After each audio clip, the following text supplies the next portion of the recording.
आप समाजवादी पार्टी किसी को भी बना सकती है। जी, पसमानदा समाज से मैं आपकी बात सुनना चाहता हूं, सारे लोग सुनना चाहते हैं। मुरादाबाद से आप क्या कहना चाहते हैं? 40 सेकंड आपके। देखिए, ऑल इंडिया पसमानदा समाज का राष्ट्रीय अध्यक्ष होने के नाते मैं सबसे पहले नरेंद्र मोदी जी, प्रधानमंत्री जी जो हैं हमारे देश के, उनका शुक्रिया अदा करना चाहता हूं, जिन्होंने 3 जुलाई को हैदराबाद के सम्मेलन के अंदर पसमानदा समाज को हक देने की बात कहकर उन्हें जगाने का काम किया और उनके अंदर ऊर्जा भरने का काम किया। आज तक देश के अंदर सारी पार्टियां 85% पसमानदा समाज के वोटों का इस्तेमाल करती आई हैं, मगर उसको किसी ने हक देने की बात नहीं की, ना उसको किसी ने टिकट देने की बात की, ना उसे विधानसभा में भेजने की बात की, ना उसे पार्लियामेंट के अंदर भेजने की बात की। इसलिए हम प्रधानमंत्री जी का शुक्रिया अदा करते हैं, जिन्होंने हमें जगाने का काम किया और पसमानदा समाज के अंदर ऊर्जा भरने का काम किया। और हम उनसे ये मांग करते हैं कि मुरादाबाद के अंदर जिस तरीके से मुस्लिम समाज और हिंदू समाज और सारे समाज के लोग मिलकर भाईचारे के साथ रहते हैं, यहां पर एक मुस्लिम कैंडिडेट देकर और पूरे हिंदुस्तान के अंदर एक ये मैसेज देने का काम कीजिए कि सबका साथ, सबका विकास, सबका विश्वास का नारा आपका बिल्कुल बुलंद होकर रहेगा। और जिस तरीके से आपने कहा है कि हम पूरी तरीके से सबके साथ, सबका विकास, सबके विश्वास के साथ आगे बढ़ते चलेंगे, इसीलिए हम आपके साथ चलते चलेंगे। जी हाँ भैया, देखिए भैया जी, बहुत देर से इंतजार कर रहे थे। हाँ बिल्कुल काम हो गई आज। कितने सुबह से आपका इंतजाम करा रहे थे। वो देखो उधर, वो देखो चांद देखो।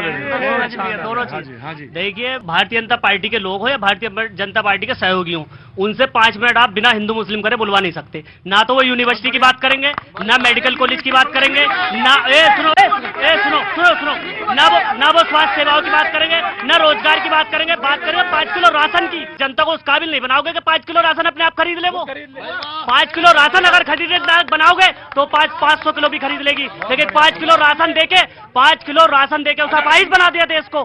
5 किलो करके कौन सी भर्ती हो गई? कौन सा युवाओं को रोजगार मिल गया? मुरादाबाद के अंदर अगर एक किसी मुस्लिम बस्ती में स्मार्ट सिटी का काम चल रहा हो तो बता दो, सबका साथ सबका विकास मान जाऊंगा। ठीक, नादू गुप्ता जी विल रिप्लाई। जी आप ये बताइए। हाँ जी, अबे सुनो भाई, जवाब सुनो भाई। क्या स्मार्ट सिटी का काम किसी जाति और धर्म के आधार पर होगा कि शहर को विकास करने का नाम होगा? भारतीय जनता पार्टी कभी भी जाति की बात नहीं करती, धर्म की बात नहीं करती। मोदी जी ने साफ कहा है, मेरे लिए महिला मेरा किसान है, मेरा गरीब है, मेरा युवा है, ये मेरी जाति है। इसलिए शहर में आने वाले समय में जो सड़कें बनेंगी तो यही लोग उस सड़कों पर चलेंगे, यही स्मार्ट सिटी का आनंद लेंगे। इसलिए भारतीय जनता पार्टी कभी भी किसी धर्म के आधार पर विकास नहीं करती, सबका साथ, सबके विकास की बात करती है। और शहर को आप देख लीजिए, 6 महीने के बाद यही सड़कें आपको स्मार्ट सिटी के रूप में नजर आएंगी। जी बोलो। सर, मैं चाहता हूँ कि शिक्षा, मोदी जी शिक्षा को वो कर दें बेहतर, शिक्षा को बेहतर कर दे। सरकारी स्कूल। अरे अंदर आओ यार, यहाँ क्या नाम है? शान आलम मेरा। शान आलम साहब, पहले तो मैं आपको सलूट करता हूँ, सलाम करता हूँ आपको। क्या? अरे रुको यार, बड़ी मुद्दतों के बाद कोई आदमी मिलता है जो तालीम की बात करे या इस तरह की बात करे। कोई नाराजगी क्या? कुछ हो गया? मैं आया आपके पास। हाँ शाह आलम साहब बताइए। स्कूलों की हालत, सरकारी स्कूलों की हालत ठीक कर दी जाए। सिर्फ शिक्षा बड़ी हो जाए। शिक्षा बड़ी हो जाए। मोदी जी ने। मैं क्या काम करते हैं आप? अब ई रिक्शा चलाता हूँ मैं। ई रिक्शा चलाते? ये जास्ती मेरे साथ भी होती है कि 5-6 बार चालान मेरे साथ भी कट चुका है। चालान कर चुका है। लेकिन आप 1 मिनट रुकना, बाकी सारे के सारे चले जाओ यहां से। मैं शो यहीं पे खत्म कर लूंगा, क्योंकि जो मुझे ढूंढने आया था मैं, वो मुझे मिल गया। बस ये तालीम ठीक कर दी जाए, क्योंकि तालीम ठीक हो जाएगी तो क्या हो जाएगा? खुद ही रोजगार हो जाएगा अपने आप। खुद ही विकसित भारत हो जाएगा। खुद ही विकसित भारत हो जाएगा अपने आप। और नाम क्या हो गया आपका? नाम क्या हो गया आपका नाम क्या है? शान आलम। शान आलम साहब के पास वो बुद्धि है, वो चीज है, वो तरकीब है, वो तस्दीब है इनके पास, जो तमाम सारे लोग जो पढ़े लिखे हैं वो नहीं बता पा रहे हैं इस चीज को। मैं आपको बहुत बहुत शुक्रिया कहता हूं। कितने बच्चे हैं? 2 बेटी है मेरी सर। पढ़ रही हैं? नहीं पढ़ रही। मैंने ID से नाम कटवा दिया। क्यों? कोर्स इतना महंगा है तो क्या करूं मैं? ई रिक्शा चलाता हूं मैं, 300-400 रुपए कमाता हूं, ऊपर से पुलिस वाले परेशान करते हैं। यहाँ आगे आइए। ये तो बहुत ही अजीब सी बात है कि आपकी दोनों बेटियां कितनी, क्या उम्र है उनकी? एक बेटी है मेरी 7 साल की। हाँ। और दूसरी बेटी है मेरी 6 महीने की। 6 महीने वाली तो नहीं पढ़ने जाएगी, तो वो तो नाम क्या कटा दिया उसका? एक का कटा दिया है। वो पहली वाली का कटा दिया, बड़ी वाली का 7 जो साल की है।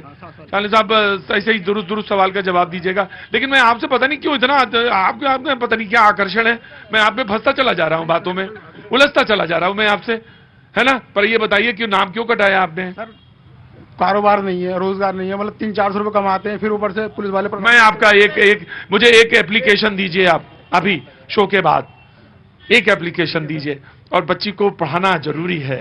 जो ये आदमी ई रिक्शा चलाता है, एक रुकिए, जो मजदूरी करता है वो कहता है कि साहब जो तालीम है वो अच्छी कर दीजिए, बाकी सब कुछ अच्छा हो जाएगा। उसका ही बच्चा अगर नहीं पढ़ता तो चिराग देने अंधेरा तो नहीं होगा। जी हाँ जी, आपके बच्चे को मैं पढ़ाऊंगा। मेरा शिशु मंदिर स्कूल है यहाँ पे बंगला गांव में, शंभुनाथ दुबे। आप आइए, कल को ही एडमिशन लीजिए, मैं उस बच्चे की तालीम की जिम्मेदारी लेता हूँ। ड्रेस का और कपड़े का खर्चा मैं दूंगा, उसके ग्रेजुएशन तक ड्रेस का और उसके जो किताबों का खर्चा होगा मैं दूंगा। बाबूजी क्या नाम हो गया आपका? नाम क्या हो गया? एसके गुप्ता। गुप्ता साहब। और बाबूजी आपका? मेरा विपिन गुप्ता।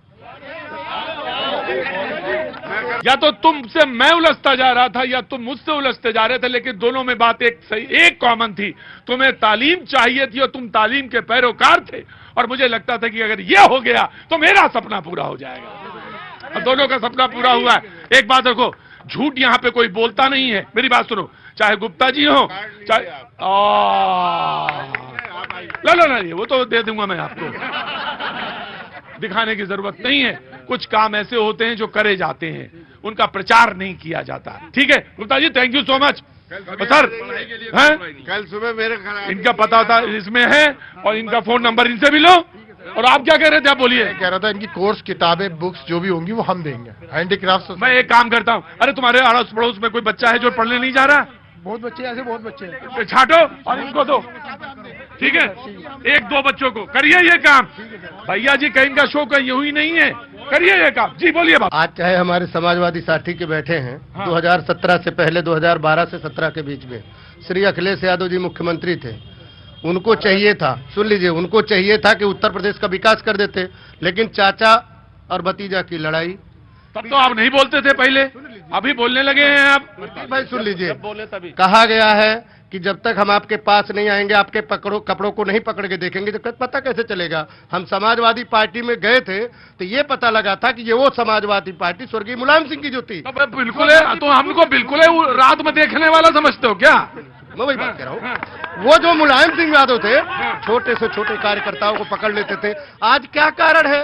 पीडीए बना करके सुभाषपा आई बाहर, आरएलडी आई बाहर, आप देख लिए पल्लवी जी बाहर हो गई। आप मतलब ये पीडीए को आप कहां लेके जाना चाह रहे, क्या जताना चाह रहे?